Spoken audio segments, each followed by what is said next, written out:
They said Blackwood High was cursed, a century-old school abandoned after a series of unexplained deaths, students disappearing, teachers going mad. The town shut it down, warning people never to enter. But Liam, Jake, and Sarah didn't believe in ghost stories. "It's just an old building," Liam said as they stood outside the rusted gates. "People make up stories for fun." Sarah shivered, hugging her jacket. "Then let's prove it." They slipped through a shattered window, their phone flashlights slicing through the darkness. Dust swirled in the stale air. Desks sat in neat rows, as if waiting for students who would never return.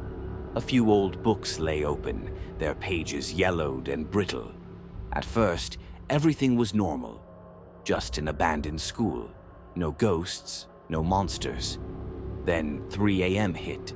A whisper. Software breathless, like someone murmuring just behind them. Sarah froze. "Did you hear that?" Liam waved her off. "It's the wind." But the whisper came again, closer this time.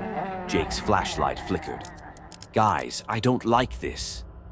Suddenly, the classroom doors along the hallway slammed shut one by one. Liam's chest tightened. "That's not the wind." Jake pointed his flashlight down the corridor. The beam flickered, revealing a dark figure at the end of the hall. It stood still, watching, smiling. Then it ran at them. Jake screamed. They turned and ran, sprinting through the dark maze of corridors. The air grew heavier, the whispers morphing into chilling laughter.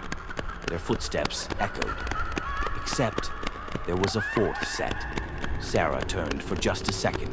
Something was behind them. Something tall, wrong, twisted. "Go!" Liam shouted. They crashed through a door into the main hall, panting, hearts hammering. Silence. Then, Jake screamed. Liam and Sarah spun around just in time to see a dark shadow wrapping around him, pulling him into the darkness.